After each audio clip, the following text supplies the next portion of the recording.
Welcome to TG five roundup. ముందుగా headlines చూద్దాం. అభివృద్ధి కోసం నిర్వాసితులకు అండగా ఉంటామన్న సీఎం రేవంత్. హైదరాబాద్ అభివృద్ధితో పాటు ప్రజల సంక్షేమం లక్ష్యమన్న రేవంత్. ఇల్లు కోల్పోయిన వారికి ఇందిరమ్మ ఇల్లు ఇస్తామన్న సీఎం. హైదరాబాద్ ను అంతర్జాతీయ నగరంగా తీర్చిదిద్దుతామన్న రేవంత్. బీఆర్ఎస్ ప్రజాప్రతినిధుల వర్క్షాప్ లో పాల్గొన్న కేటీఆర్. పార్టీ భవిష్యత్ కార్యాచరణపై బీఆర్ఎస్ వర్క్షాప్ లో చర్చ. బూత్ స్థాయి నుంచి పార్టీ బలోపేతం చేయాలని కేటీఆర్ పిలుపు. రాష్ట్ర రాజకీయాలపై బీఆర్ఎస్ నేతలతో కేటీఆర్ చర్చ. ఫ్రీ బడ్జెట్ సమావేశం నిర్వహించిన డిప్యూటీ సీఎం భట్టి. గ్రామీణాభివృద్ధి, మహిళా సంక్షేమంపై భట్టి సమీక్ష. వచ్చే బడ్జెట్ లో ప్రజా సంక్షేమానికి ప్రాధాన్యమన్న భట్టి. గ్రామీణ మౌలిక వసతుల అభివృద్ధిపై అధికారులకు భట్టి సూచనలు.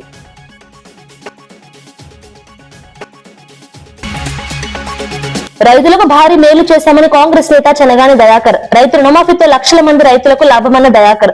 ధాన్యం కొనుగోలులో ప్రభుత్వం రికార్డు సాధించిందన్న దయాకర్. కాంగ్రెస్ పాలనలో రైతు రాజయ్యాడన్న చెనగాని దయాకర్. బీఆర్ఎస్ పార్టీ ప్రజాప్రతినిధుల వర్క్ షాప్ ఘనంగా ప్రారంభమైంది. ఈ కార్యక్రమానికి బీఆర్ఎస్ వర్కింగ్ ప్రెసిడెంట్ కేటీఆర్ హాజరయ్యారు. పార్టీకి చెందిన ఎమ్మెల్యేలు, మాజీ ఎమ్మెల్యేలు, ఎంపీలు, కీలక నాయకులు ఈ సమావేశంలో పాల్గొన్నారు. రాష్ట్ర రాజకీయ పరిస్థితులు, పార్టీ భవిష్యత్ కార్యాచరణపై నాయకులు చర్చించారు. ప్రజల సమస్యలను బలంగా తీసుకెళ్లే విధంగా పార్టీ శ్రేణులు పనిచేయాలని నాయకులు సూచించారు. ప్రభుత్వం తీసుకుంటున్న నిర్ణయాలపై ఎలా స్పందించాలి, ప్రజల పార్టీ బలోపేతం కోసం ఏ చర్యలు చేపట్టాలి అనే అంశాలపై కూడా చర్చ జరిగింది. బూత్ స్థాయి నుంచి రాష్ట్ర స్థాయి వరకు పార్టీ నిర్మాణాన్ని మరింత బలోపేతం చేయాలని నాయకులు అభిప్రాయపడ్డారు.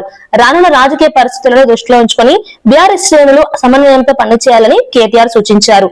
ఈ వర్క్ షాప్ ద్వారా పార్టీ నాయకులకు స్పష్టమైన దిశానిర్దేశం లభిస్తుందని పార్టీ వర్గాలు పేర్కొన్నాయి. రాష్ట్ర రాజకీయాల్లో బీఆర్ఎస్ మళ్లీ బలంగా ఎదగాలని నాయకులు సంకల్పం వ్యక్తం చేశారు.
హైదరాబాద్ నగరం వేగంగా విస్తరిస్తోందని ముఖ్యమంత్రి రేవంత్ రెడ్డి తెలిపారు. వివిధ రాష్ట్రాలు, జిల్లాల నుంచి ప్రజలు ఉపాధి కోసం హైదరాబాద్ కు తరలి వస్తున్నారని అన్నారు. దీంతో నగర జనాభా భారీగా పెరుగుతోందని పేర్కొన్నారు.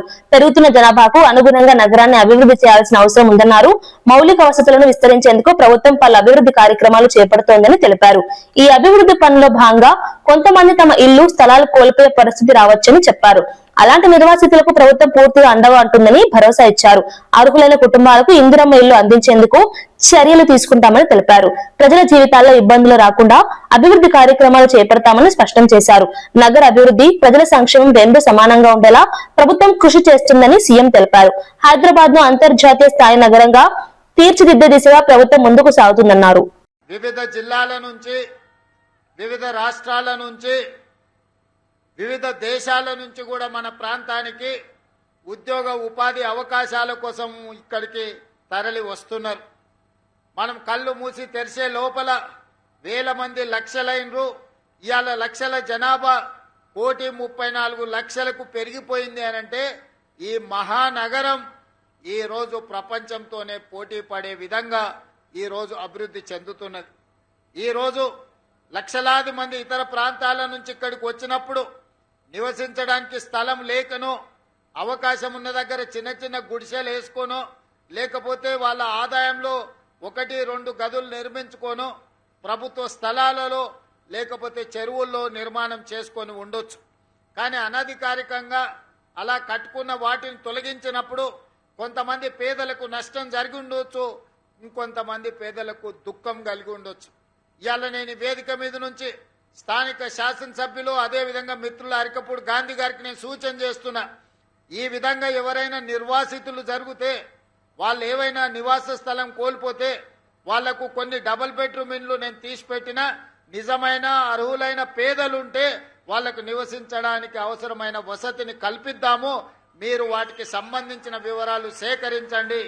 ఏ పేదవాడిని ఇబ్బంది చేయడం, ఏ పేదవాడి ఇల్లు కూలగొట్టడం మన ప్రభుత్వం. రైతుల సంక్షేమం కోసం కాంగ్రెస్ ప్రభుత్వం అనేక కీలక చర్యలు తీసుకుందని కాంగ్రెస్ నేత చెనగాని దయాకర్ తెలిపారు.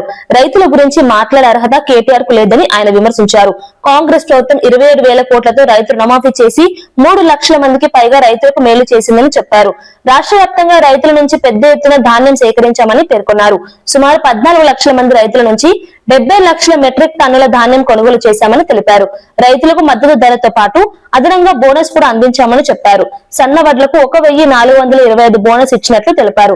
రాష్ట్ర వ్యాప్తంగా వేలాది కేంద్రాలు ఏర్పాటు చేసి రైతులకు సౌకర్యాలు కల్పించామని పేర్కొన్నారు. 65 లక్షల మంది రైతులకు 9,000 కోట్లతో రైతు భరోసా అందించామని తెలిపారు. కాంగ్రెస్ పాలనలో రైతు రాజు అయ్యాడని వ్యాఖ్యానించారు. రైతుల సంక్షేమం కోసం ప్రభుత్వం నిరంతరం కృషి చేస్తుందని అన్నారు. రైతుల ఆత్మగౌరవాన్ని ఇవాళ దేశ ప్రజలకు చాటి చెప్పినటువంటి ఘనత గౌరవ ముఖ్యమంత్రి రేవంత్ రెడ్డి గారి అనే విషయాన్ని మరొకసారి గుర్తు చేస్తున్నాం. రైతుల గురించి గాని తెలంగాణ ప్రజాపాలన గురించి గాని మాట్లాడే అర్హత కేసీఆర్ గాని కేటీఆర్ గాని లేదనే విషయాన్ని మరొకసారి గుర్తు చేస్తున్నాం. రైతు విషయంలో ఎక్కడ కూడా రాజీ పడే ప్రసక్తే లేదు. రైతుల విషయంలో మేము ఇవాళ రైతులకు న్యాయం చేయడానికి ఎంతవరకైనా వెళ్లడానికి మేము సిద్ధంగా ఉన్న విషయాన్ని మరొకసారి గుర్తు చేస్తూ, దేశ చరిత్రలోనే తెలంగాణ రాష్ట్రం ఒక ఆదర్శమైన రైతులకు ఆదర్శ రాష్ట్రంగా ఇవాళ ఆదర్శమైన రైతులను తయారు చేసి దేశ ప్రజలకు అందించినటువంటి ఘనత విషయాన్ని మరొకసారి గుర్తు చేస్తున్నాం. కేటీఆర్ అహంకారపూరితమైన మాటలు, ఇవాళ తను అవినీతి 1,000 కోట్ల లక్షల కోట్ల అవినీతి చేసి ఇవాళ కేటీఆర్ మాట్లాడితే చాలా నిసిగ్గుగా ఉంది. ఇవాళ మా హాయంలో మేము గర్వంగా చెప్పగలుగుతున్నాం, కాంగ్రెస్ ప్రజాపాలన వచ్చిన తర్వాత ఇవాళ సంక్షేమానికి పెద్దపీట వేయగలిగినాం, రైతుని రాజును చేయగలిగినాం, నిరుద్యోగులకు ఉద్యోగాలు ఇవ్వగలిగినాం, మహిళలకు చేయూతను అందించగలిగినాం. ఇట్లా చెప్పుకుంటూ పోతే 100 రకాలుగా 2.5 ఏళ్లలోనే దేశం గర్వపడేలా, తెలంగాణ రాష్ట్రం ప్రపంచ దేశాలకు గర్వపడేలా ఇవాళ అభివృద్ధిలో సంక్షేమంలో గొప్ప పురోగతిని సాధించడం అనే విషయాన్ని మరొకసారి గుర్తు చేస్తూ, కాంగ్రెస్ ప్రజాపాలనలోనే రైతన్నకు మేలు జరిగింది, రైతుని రాజును చేసినాం అనడానికి ఇవాళ రైతు పండించిన పంట కావచ్చు, రైతులకు రుణమాఫీ కావచ్చు, రైతుకి ఇచ్చిన భరోసా కావచ్చు, రైతుకి ఇచ్చిన సన్నోడ్లకు ఇచ్చినటువంటి బోనస్ కావచ్చు, మద్దతు ధర అంశం కావచ్చు, ఇట్లా ఇవన్నీ చెప్పుకుంటా పోతే తెలంగాణలో మేము చేసినటువంటి రైతులకు గొప్ప అభివృద్ధిగా, గొప్ప విశ్వాసంగా గర్వంగా మేము చెప్పగలుగుతున్నాం. థ్యాంక్ యూ, నమస్తే. వెలుగుమట్లలో జరిగిన ఇళ్ల కూల్చివేతల ఘటనపై బాధితులు తీవ్ర ఆవేదన వ్యక్తం చేస్తున్నారు. ఖమ్మం జిల్లాకు చెందిన 3 మంత్రులు ఉన్నప్పటికీ తమను పరామర్శించడానికి కూడా రాలేదని బాధితురాలు విమర్శించారు. జరిగిన ఘటనపై బాధిత కుటుంబాలను కలవకుండా ఉండడం సిగ్గుచేటని అన్నారు. మంత్రులు ఈ ఘటనపై స్పందించకపోవడం వారి తప్పును ఒప్పుకున్నట్లే అని ఆరోపించారు. జిల్లా కలెక్టర్ కూడా రాజకీయ నాయకులతో కుమ్మక్కయ్యారని ఆమె ఆరోపించారు. ప్రజల తరఫున నిలబడాల్సిన అధికారులు ఇలా వ్యవహరించడం సరైనది కాదని అన్నారు. తమ ఇళ్లను కూల్చివేసిన తర్వాత కూడా ప్రభుత్వం సరైన సహాయం చేయలేదని బాధితులు వాపోయారు. తమ సమస్యలను పరిష్కరించకపోతే పోరాటం కొనసాగిస్తామని హెచ్చరించారు. బాధిత కుటుంబాలకు న్యాయం చేయాలని వారు డిమాండ్ చేస్తున్నారు. ఈ ఘటన రాష్ట్ర వ్యాప్తంగా చర్చనీయాంశంగా మారింది. ఖమ్మం జిల్లాలో ఉన్న 3 మంత్రుల గురించి ఇంకా మాట్లాడిన అవసరం లేదు. ఇంకా సిగ్గుచేటు దాని గురించి మాట్లాడుకోవడం. జెండాలు మారితే వాళ్ళు మారుతారు, రంగులు మారితే వాళ్ళు మారుతారు అన్నట్టే ఉంది. కానీ మాకు ఎటువంటి కనీసం పరామర్శించడానికి రాలేదు. ఎందుకు రాలేదు? తప్పు చేశారనే కదా. ఏ తప్పు లేనప్పుడు కూర్చోబెట్టి మాట్లాడాలి కదా. అమ్మ మీ భూములు కావు, మీ కావమ్మా అని మాకు ఒక పెడితే మేము మీటింగ్ పెట్టి చెప్తే మేము వింటాం. లేకపోతే పరామర్శించడానికి రావాలి. రాలేదు, పరామర్శించడానికి రారు. కలెక్టర్ ఆయన ఇర్రెస్పాన్సిబుల్ కలెక్టర్ అని చెప్పొచ్చు. ఆయన పేద ప్రజల కోసం చదివి పేద ప్రజలకి ఏ విధంగా ఉపయోగపడాలి, వారి సమస్యలు ఏ విధంగా తీర్చాలి, ఆయన జీవితం అంతా చదివిన చదువు అది. ఆ చదువుకు కూడా వాల్యూ లేకుండా చేసిండు. మాకు ఇన్స్పిరేషన్ ఉంటాడని ఇంకే మాత్రం అనుకోవట్లేదు. ముందు ఆయన సస్పెండ్ చేయాలని మేము కోరుతున్నాము. ఆయన ఎక్కడెక్కడికో వెళ్ళి ఈ రోడ్ ఎలా క్వాలిటీ ఉంది, ఈ రోడ్ క్వాలిటీ ఉందా లేదా అని ఏదో ఆయన రెస్పాన్సిబుల్ అయినట్టు చేతులు పెట్టి కింద చూస్తుండు. ఆయన 4 అడుగులు వేస్తే మా కాలనీ వచ్చింది. ఆయన సంవత్సరం అంతా పనిచేసిన తీరని పనులు ఉన్నాయి సార్ మా దగ్గర. ఆయన కనీసం కూడా మాకు పరామర్శించడానికి రాలేదు. మీరు ఇక్కడ వాల్యుబుల్ గా ఉన్నారా లేదా, మీ పట్టాలేంటి, గవర్నమెంట్ వాళ్ళు. ఆయన ప్రజల తరపున మనిషి, గవర్నమెంట్ కి వ్యతిరేకంగా ఉండాలి. ఆయన మొత్తానికి పొలిటీషియన్స్ కి వ్యతిరేకంగా ఉండాల్సిన ఆయన ప్రజల తరపున నిలబడి అమ్మా మీ పట్టాలు చూపించండి, వాళ్ళకి నేను సమాధానాలు చెప్పుకోవాలని ఆయన వచ్చి మా దగ్గర మాట్లాడాలి. వాళ్ళు కుమ్మక్కయ్యి ఇదే. హైదరాబాద్ లో మున్సిపల్ కార్మికుడికి సంబంధించిన వీడియో సోషల్ మీడియాలో వైరల్ అవుతోంది. జగద్గిరిగుట్ట ప్రాంతంలోని చెత్త డంపింగ్ యార్డ్ వద్ద ఒక కార్మికుడు చెత్త సేకరించి ఆటోలో కూర్చుని టిఫిన్ చేస్తున్న దృశ్యాలు బయటకు వచ్చాయి. ఉదయం పని చేస్తున్న సమయంలోనే ఆటోలో కూర్చుని ఆహారం తీసుకుంటున్నట్లు వీడియోలో కనిపించింది. ఈ వీడియో బయటకు రావడంతో కార్మికుల పని పరిస్థితులపై చర్చ మొదలైంది. మున్సిపల్ కార్మికులు ఎదుర్కొంటున్న సమస్యలు వెలుగులోకి వచ్చాయని పలువురు వ్యాఖ్యానిస్తున్నారు. ఇటీవల మున్సిపల్ కార్మికులపై సీఎం రేవంత్ రెడ్డి చేసిన వ్యాఖ్యల నేపథ్యంలో ఈ వీడియో ప్రాధాన్యం సంతరించుకుంది. కార్మికులకు సరైన సదుపాయాలు కల్పించాలనే డిమాండ్లు వినిపిస్తున్నాయి. నగర పరిశుభ్రత కోసం కష్టపడుతున్న కార్మికుల పరిస్థితిపై ప్రభుత్వం దృష్టి సారించాలని పలువురు కోరుతున్నారు. ఈ ఘటనపై అధికారులు స్పందించాల్సిన అవసరం ఉందని సామాజిక వర్గాలు పేర్కొంటున్నాయి.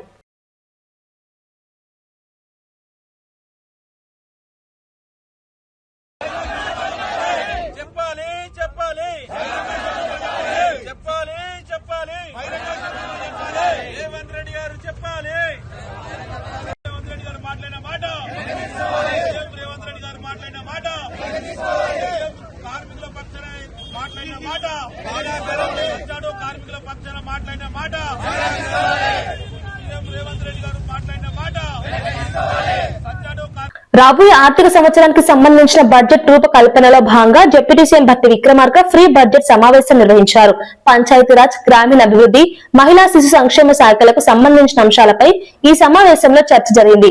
వివిధ శాఖల ఉన్నతాధికారులు ఈ సమావేశానికి హాజరయ్యారు. గ్రామీణాభివృద్ధి, మహిళా సంక్షేమం, పిల్లల అభివృద్ధి కోసం వచ్చే బడ్జెట్ లో చేపట్టాల్సిన కార్యక్రమాలపై సమీక్షించారు. ప్రజలకు మరింత ప్రయోజనం చేకూరే విధంగా పథకాలు అమలు చేయాలని భట్టి సూచించారు.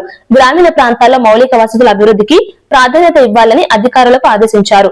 మహిళల సాధికారత కోసం కొత్త కార్యక్రమాలు రూపొందించాలని సూచించారు. బడ్జెట్ లో ప్రజల అవసరాలను ప్రతిబింబించేలా ప్రతిపాదనలు సిద్ధం చేయాలని తెలిపారు. ప్రజల జీవన ప్రమాణాలు మెరుగుపడేలా బడ్జెట్ రూపకల్పన చేయడం ప్రభుత్వ లక్ష్యమని భట్టి పేర్కొన్నారు. అధికారులు సమన్వయంతో పనిచేసి సమగ్ర ప్రతిపాదనలు సమర్పించాలని సూచించారు.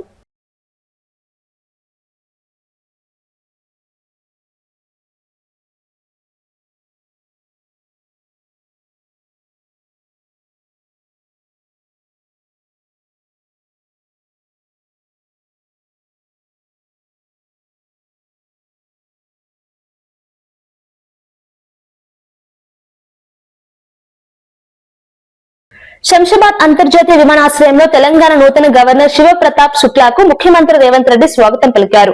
ఈ సందర్భంగా మంత్రి శ్రీధర్ బాబు, ఇతర ఉన్నతాధికారులు కూడా హాజరయ్యారు.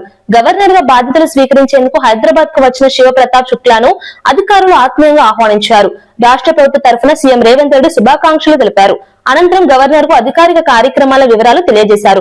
రాష్ట్ర అభివృద్ధికి ప్రభుత్వం రాజ్ భవన్ సమన్వయంతో పనిచేస్తాయని సీఎం పేర్కొన్నారు. రాష్ట్రంలో ప్రజల సంక్షేమం కోసం చేపడుతున్న కార్యక్రమాలను గవర్నర్ కు వివరించినట్లు సమాచారం. ఈ సందర్భంగా అధికారులు, ప్రజాప్రతినిధులు కూడా గవర్నర్ కు అభినందనలు తెలిపారు. కొత్త గవర్నర్ రాకతో రాష్ట్ర రాజకీయ వర్గాల్లో ఆసక్తి నెలకొంది. రాష్ట్ర పరిపాలనలో రాజ్ భవన్ పాత్ర కీలకమని నాయకులు పేర్కొన్నారు.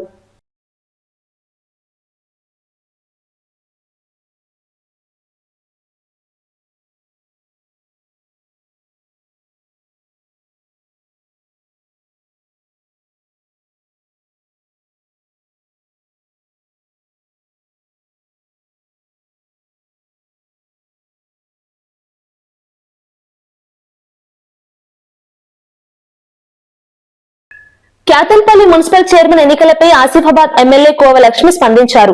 ఈ ఎన్నికల్లో నిజం, న్యాయం తప్పకుండా గెలుస్తాయని ఆమె విశ్వాసం వ్యక్తం చేశారు.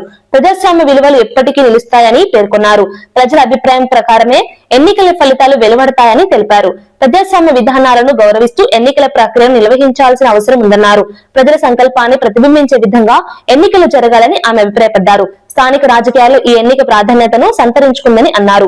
ఎన్నికల ప్రక్రియ పారదర్శకంగా జరిగితే ప్రజల నమ్మకం మరింత పెరుగుతుందని పేర్కొన్నారు. ప్రజాస్వామ్య వ్యవస్థను కాపాడే బాధ్యత అందరిదని తెలిపారు. స్థానిక రాజకీయ వర్గాల్లో ఆమె వ్యాఖ్యలు చర్చనీయాంశంగా మారాయి. పెట్టారు, మా మీద కేసులు పెట్టారు, మా మీద కేసులు పెట్టి కూడా మమ్మల్ని ఇబ్బంది పెట్టారు, కార్యకర్తలను ఇబ్బంది పెట్టారు. సరే, ఏదేమైనా కూడా మేము ఒకటే మాట్లాడుతున్నాం. క్యాతన్పల్లిలో 22 వార్డ్స్ ఉన్నాయి. 22 వార్డ్స్లలో మరి 14 వార్డ్స్ మేము కౌన్సిలర్ గెలిచాము.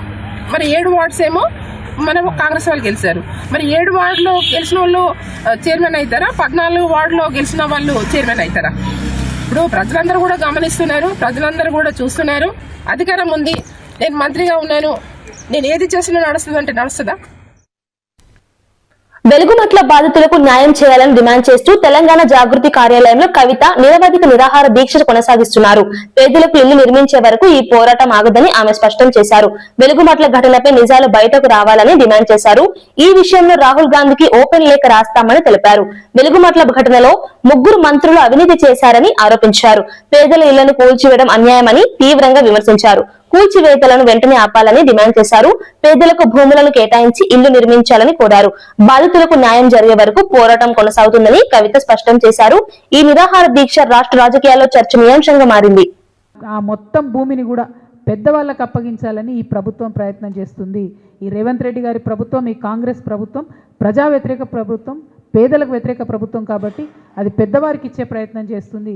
అది ససేమిరా ఒప్పుకునే పరిస్థితి లేదు.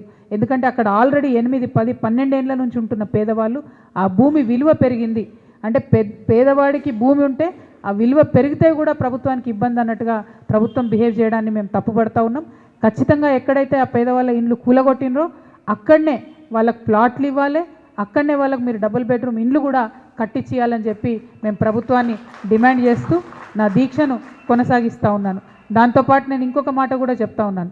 రాహుల్ గాంధీ గారు ఇగో రాజ్యాంగాన్ని పట్టుకొని తిరుగుతూ ఉంటారు. ఎప్పుడు రాజ్యాంగం అని చెప్పి నేను రాజ్యాంగ విలువల్ని కాపాడుతా అని రాహుల్ గాంధీ గారు తిరుగుతూ ఉంటారు ఎప్పుడు. ఇవాళ రాహుల్ గాంధీ గారికి మేము తెలంగాణ జాగృతి నుండి ఒక ఓపెన్ లెటర్ రాస్తూ ఉన్నాం. మరి నిజంగానే వెలుగుమట్లలో ఏం జరిగిందో తెలుసుకోండి రాహుల్ గాంధీ గారు. మీరు ఏ పెద్దల ధనదాహం కోసం పేదవాళ్ళని తీసి రోడ్డు మీద వేసినరో తెలుసుకోండి. ఒక ఇండిపెండెంట్ జ్యుడిషియల్ ఎంక్వైరీ వేయండి. దీంట్లో ఖమ్మం జిల్లా నుంచి 3 మంత్రులు ఉంటే ఈ అవినీతిలో ఆ 3 మంత్రుల పాత్ర ఉందని చెప్పి మేము బలంగా నమ్మాల్సి వస్తుంది. నిన్న మీరు మమ్మల్ని డీల్ చేసిన విధానంతో ఆ పాత్ర ఏంటి, మరి ఆ పాత్రలో ముఖ్యమంత్రి గారి పాత్ర లేకపోతే ఇమీడియట్గా ఆ మొత్తం జరిగినటువంటి విధ్వంసాన్ని ఆపండి. అక్కడ ఉండేటటువంటి భూమిని పేద ప్రజలకు పంచండి. అది ప్రభుత్వ భూమి కాదు, భూదానం భూమి, ఏనాడో దాతలిచ్చిన భూమి కాబట్టి పేదలకే చెందాలని డిమాండ్ చేస్తూ జాగృతి నుంచి ఇక్కడ మేము దీక్ష కంటిన్యూ చేస్తున్నాను. నేను విశారదన్ మహారాజ్ గారు వారు ఎక్కడున్నారో తెలిసిన తర్వాత మధ్యప్రాచ్యంలో ఉద్రిక్తతలు మరింత పెరుగుతున్నాయి. ఇరాన్ ఉదయం సమయంలో ఇజ్రాయెల్, సౌదీ అరేబియా, కువైట్లను లక్ష్యంగా చేసుకుని డ్రోన్ దాడులు జరిపినట్లు సమాచారం. సౌదీ రక్షణ మంత్రిత్వ శాఖ ప్రకారం తూర్పు ప్రాంతంలోకి ప్రవేశించిన 2 డ్రోన్లను విజయవంతంగా కూల్చివేశారు. ఈ ఘటనతో ప్రాంతీయ ఉద్రిక్తతలు మరింత పెరిగే అవకాశం ఉందని విశ్లేషకులు చెబుతున్నారు. మధ్యప్రాచ్యంలో యుద్ధ పరిస్థితులు మరింత విస్తరించే ప్రమాదం ఉందని అంతర్జాతీయ వర్గాలు ఆందోళన వ్యక్తం చేస్తున్నాయి. ఈ దాడులు గ్లోబల్ ఆయిల్ సరఫరాపై కూడా ప్రభావం చూపే అవకాశం ఉందని నిపుణులు హెచ్చరిస్తున్నారు. ఇప్పటికే కొనసాగుతున్న ఇరాన్ ఇజ్రాయెల్ ఉద్రిక్తతల నేపథ్యంలో ఈ ఘటన మరింత ఉద్రిక్తతకు దారితీసింది. ప్రపంచ దేశాలు ఈ పరిస్థితిని నిశితంగా గమనిస్తున్నాయి.